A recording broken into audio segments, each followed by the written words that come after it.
संत मत धारा आपकी सेवा में प्रस्तुत।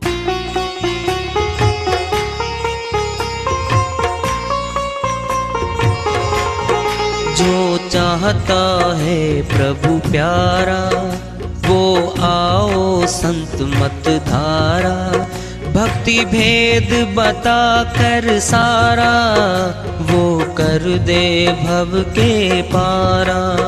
जो चाहता है प्रभु प्यारा वो आओ संत मत धारा, भक्ति भेद बता कर सारा वो कर दे भव के पारा।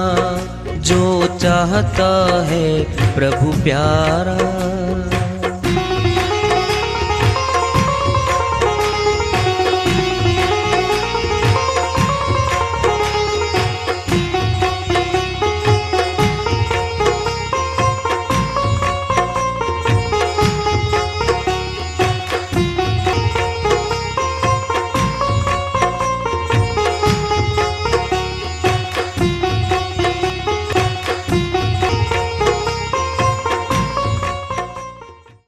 परम पूज्य सदैव स्मरणीय सदगुरु साहिब की जय हो। सतनाम साहेब आदरणीय सर्व संतों की जय हो। उपस्थित आदर के योग प्रभु प्रेमी एवं जिज्ञासु आत्माओं, हम सभी पूर्ण पिता परमात्मा सभी सृष्टियों के रचनहार कुल मालिक हम सब के जीवन का आधार उनकी महिमा को सुनने के लिए एकत्रित हैं। मेरी सभी से अर्ज है कि मैं कोई जगत गुरु नहीं, कोई महाराज नहीं, कोई महामंडलेश्वर नहीं, मैं केवल सभी संतों की चरणों की धूल हूँ और आपका भक्ति मार्ग में सहायक हूँ। मैं अपनी सीधी साधी टूटी फूटी भाषा में, संदूकड़ी भाषा में भक्ति भेद के गुड़ रहस्यों को उजागर करने वाले विचार आपके समक्ष रख रहा हूँ। यदि अच्छे लगे अपनाएं, नहीं तो गैर जरूरी समझकर विसार दें। कबीर साहिब की श्रीवाणी आ रही है, भजन के माध्यम से लेते हैं। साहिब अपनी श्रीवाणी में फरमाते हैं, निरंजन धन्य हो तेरा दरबार, जहाँ पर तनिक न्याय विचार। निरंजन धन्य हो तेरा दरबार, जहाँ पर तनिक न न्याय विचार, जहाँ पर तनिक न न्याय विचार, जहाँ पर तनिक न न्याय विचार। निरंजन धन्य हो तेरा दरबार।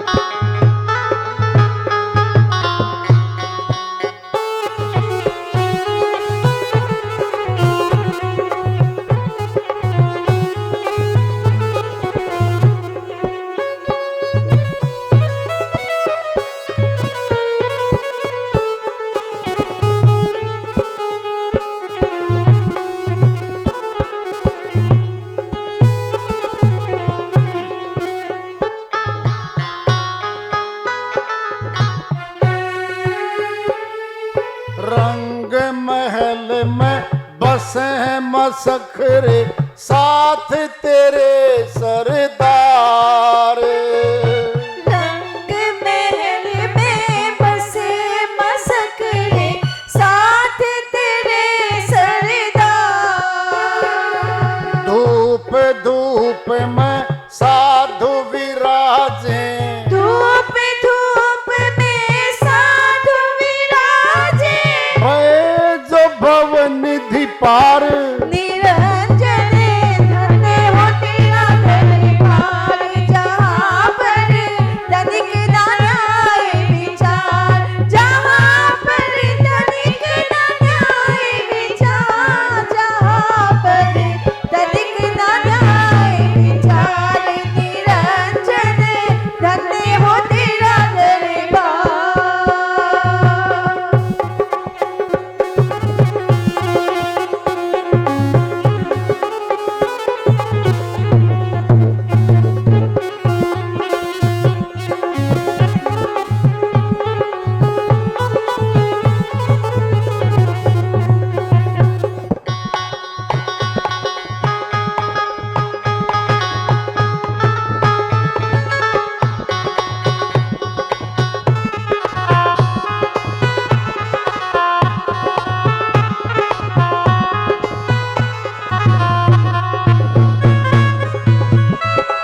स्या ओढ़े मल मल खासा गल मोतियन के हार।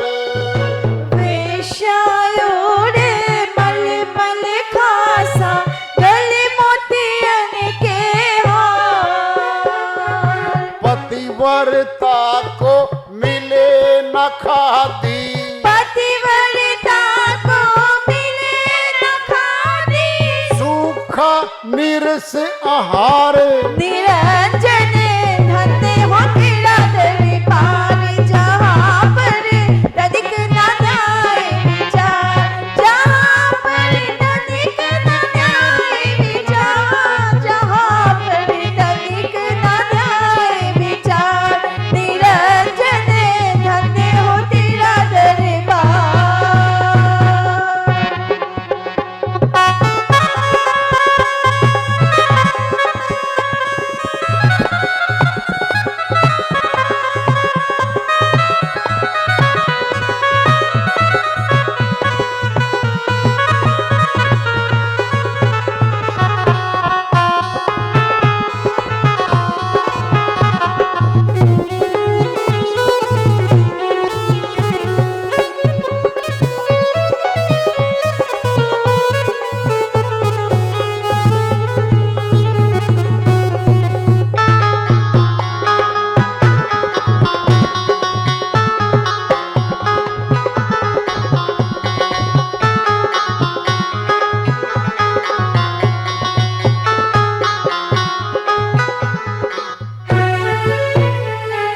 पाखंडी का आदर जग में संत को कहीं लबार। पाखंडी का आदर जग में संत को कहे लबार। अज्ञानी को परम विवेकी, अज्ञानी को परम विवेकी। ज्ञानी को मूढ़ गंवार। निरंजन धन्य हो तेरा दरबार, जहाँ पर तनिक न न्याय विचार, जहाँ पर तनिक न न्याय विचार, जहाँ पर तनिक न न्याय विचार। निरंजन धन्य हो तेरा दरबार।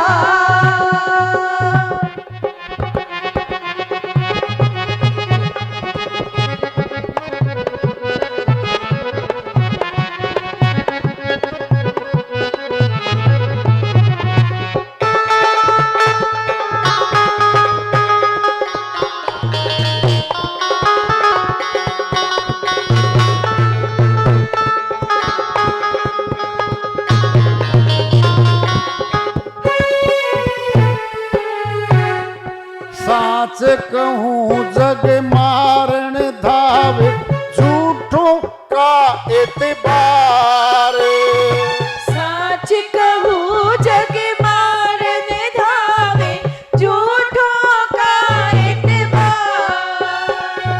कहे कबीर सुनो भाई साधो, कहे कबीर सुनो भाई साधो। सब उल्टा व्यवहार। निरंजन दाते हो तेरा दरबार, जहाँ पर तनिक न न्याय विचार, जहाँ पर तनिक न न्याय विचार, जहाँ पर तनिक न न्याय विचार। निरंजन दाते हो तेरा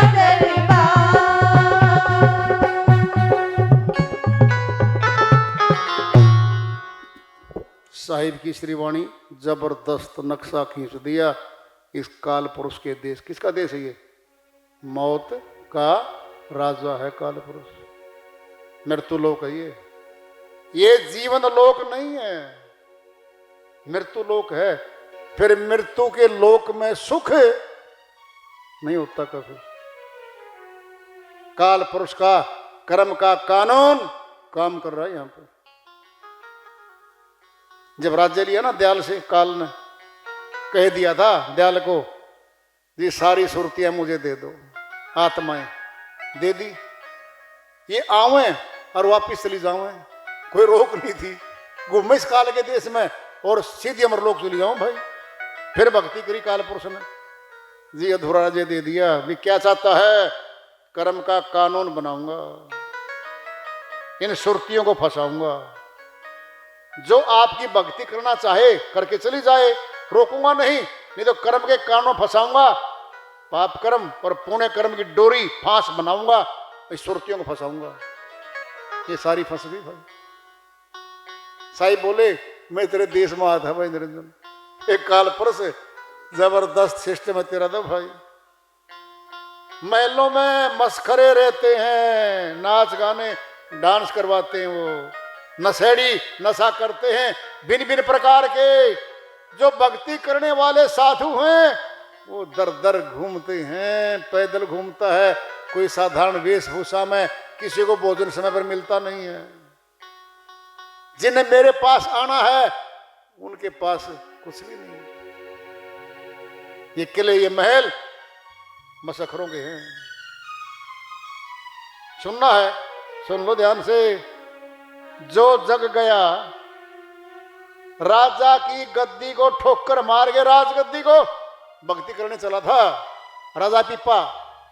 महात्मा बुद्ध सिद्धार्थ था जो 32 साल की उम्र में धर्म पत्नी यशोधरा पुत्र राहुल को रात को छोड़ के निकल गया था और महात्मा बुद्ध बन गया था। 32 देशों में प्रचार उसका। महारानी मीराबाई घर को छोड़ के रानी के हार श्रृंगार उतार के राणा को बोली, ले तेरी इज्जत तेरे पास। सब औजार, सारे जेवरात, महंगी साड़ियां उतार दी राणा। सादी खद्दर की धोती बांध के चली फिर मालिक की भक्ति प्रचार में। आज अमर है, उसका नाम अमर है। विचार तो करो। राजा, हम सभी राजा बनना चाहते हैं। राजा नहीं तो राज, स्याही ठाठ बाट तो चाहते, महल मकान कोठी बंगले। सियानो शौकत वो तो ठोकर मार के आए थे और जब भगवान के देश में अमर लोक में प्रवेशी हुई थी। श्रीवाणी चल रही है। वेश्या उठे मलमल खासा गलमोतियन के हार, पतिव्रता को मिले न खादी सूखा निरस आहार। कितना अंतर बताया साहिब ने। पाखंड की पूजा जग में और संत को कहें लबार। जो पाखंड बना के, नाटक बना के, आत्मज्ञानी होने का महंगे महंगे वस्त्र पहन के, लाखों की ड्रेस पहन के, लाखों के मंच बना के और बड़े बड़े लाखों लोगों को इकट्ठा करके और मनोकामना चारा फेंक के मंच पर बैठे हैं। कौन है वो? पाखंडी हैं, आत्मज्ञानी नहीं है वो। मगर पता क्या कहते हैं वो लोग आत्मज्ञानी संतों को? झूठे ही तो। अरे वाह। अज्ञानी को परम विवेकी, ज्ञानी को मूढ़ गंवार। ये संसार ही प्रभावित होता उनसे और उन्हीं के चरणों में पड़े हैं। चल लूट लो इनको, ये तो भेड़ है सारी की सारी। चालाक लोग आते हैं, बहुत लंबी चौड़ी योजना बना के आते हैं वो और भेड़ों से उन्हें उतार लेते हैं। क्या भेड़? हम हैं भेड़ सभी। अज्ञानी से हैं हम सभी। चतुर लोग हमारे से पैसा हांट लेते हैं और फिर महलों में रहते हैं। उनके महल देखोगे आप, राजा लोगों के जैसे महल उनके रहने के। अरे साधारण रहना पड़ता है, दास बनना पड़ता है। परमात्मा के देश में जाने का चौधरी नहीं बन सकते आप। बोलो, दास लगाया संतों ने, दास सभी ने। कबीर दास, धर्मदास, दादू दास, देख लो, धनी गरीबदास, रविदास, देखो आप, सैकड़ों हैं। इन्होंने क्या लगाया है? दास। उन्होंने क्या लगाया है? मंडलेश्वर, महामंडलेश्वर। 108 श्री, 1008 श्री, फिर 11,008 श्री। वाह भाई वाह। श्रीयो क्या दिखा रहे हो तुम? अरे परमात्मा के पास जाना है। सुनो, पहले एक डीसी बन गया, पिता का बेटा, और उसने बिट्टू कहा करता बाप अजय बेटा बिट्टू, और वो आया भाई चौधरी बड़के ने, पिताजी मैं अमर सिंह डीसी साहब आया हूं। कहते बेटा आउट, गेट आउट, भाग जाए आज, मेरा बेटा बन के आ जाए बिट्टू, गले का लगा लूंगा। यू डीसी साहब तो बाहर है, तो कौन है पिता? परमात्मा हमारा। फिर परमात्मा के सामने डिग्री लगा के जाओगे कि मैं फलाना फलाना साहब हूं, ठोकर मार के नीचे फेंकेगा वो। हाथ जोड़ के दास बन के, हे मालिक स्वीकार कर लो, आपसे अलग होकर के बहुत दुख पीड़ा में सना हूं मैं, ले लो, बोलो। ये है वो संत, इनके बारे में कहा साहिब ने, साच कहूं जग मारन दावे और झूठों का इतबार है। मैं सच्ची कहता हूं, लोग मुझे मारने दौड़ते हैं, मैं सच्ची कह रहा हूं, जमाना सुनता ही नहीं। कहीं कभी सुनो भी साधो, सब उल्टा व्यवहार, या तो उल्टा व्यवहार हो रहा है। देख लो तुम, गांव की राजनीति से ले लो, शहर की राजनीति से ले लो, असेंबली में चले जाओ, महापंचायत में चले जाओ, किन का जोरा गोरा है, फैसले कैसे करवाते हैं वो लोग, और किसके खिलाफ करवाते हैं वो लोग, सबको पता है इस बात। सच्चे अच्छे आदमी पता क्या है? कहते नहीं भाई हम तो दूर रह लेंगे, इस पाप कर्म की दलदल में हम नहीं दसना चाहते। चतुर चालाक कपटी धूर्त आते हैं उसमें, और फिर वो कमजोरों पे शरीफों पे राज करते हैं। ये तो होता है भाई, भक्ति करके भगवान से मिलना है, केवल इतना है उद्देश्य इस मनुष्य तन का। बाकी उद्देश्य तो पेट भरने के लिए तो मनुष्य मालिक ने दे दिया हमारे को सब कुछ। सुनना, पहले पेट में दया करी, हमें वहां दिया भोजन। माता ने कोई बुड़की तोड़े कौन दी मारती, निवाला तोड़े कौन दिया किसी के मुंह में बच्चे गए, अपना भोजन करती है माता। किसने दिया भोजन? मालिक ने दिया वहां पर। फिर बाहर आते ही माता की पास दूध दे दिया, जो पचता है इसको बच्चे को। ऊपर का दूध नहीं पी सकता, ये पच नहीं सकता वो। माता का दूध संतुलित है आहार, संतुलित आहार वहां दिया इसको। फिर रोटी पानी दे दी, रोटी कपड़ा मकान दे तो दिया, फिर क्या मांग रही हूं और बताओ? बस माया को मांग रहे हैं। फिर माया मिल तो जावेगी, फिर शर्त है माया की, गांठ बांध देगी मारी वो, बांध के गांठ जाल फैला के पकड़ लेगी। बस भक्ति करने से रोकेगी, सब कुछ करवाएगी। और सब कुछ कर लो, जयकारे बुलवा लो, राजनीति कर लो, ऊंचे पद ले लो, मकान बना लो, फीते कटवा लो, कुछ बना लो, फार्म हाउस बना लो, सब में सहायता करेगी माया। भक्ति से वंचित करेगी माया। ये माया के काम हैं। और ये शरीर भी तो माया है, कहां से बचेंगे हम? माया से काया भई, काया से सब भोग, भोगों से सबको लगा जन्म मरण का रोग। अमरलोक के संत हुए स्वामी नित्यानंद जी महाराज, कह दिया है माया ने तो काया बनाई है, और काया में सारे भोग बैठे, 10 इंद्री माया की हैं, और इन्हीं में जन्म मरण का रोग लग रहा है। 10वें द्वार पे स्थान है परमात्मा का। समझ लो, पहले बात पूरी कर रहे हैं आज की। 10वां द्वार किसी पहाड़ पे नहीं होता, किसी पत्थर में नहीं होता, किसी पेड़ पे नहीं होता, किसी जलधारा में नहीं होता, जिंदा मनुष्य में 10वां द्वार बैठा है। और 10वां द्वार पवित्र है। 9 द्वार गंदे इसके, वो है पवित्र 10वां द्वार। गुरु खोलता है, वेदी गुरु खोलते ही भक्ति की शुरुआत ऑटोमेटिक हो जाती है। और क्या होता है उसे खुलने से? तन मिलेगा मनुष्य का, बीज पड़ गया आत्मा में, आत्मा निकल के जाएगी, फिर परमात्मा तो न्याय करेगा। अब न्याय कैसे करेगा? भक्ति किसी तरह में होती है नहीं, और 84 में भक्ति कर नहीं सकते। भक्ति करनी है तो मनुष्य तन देना पड़ेगा भाई।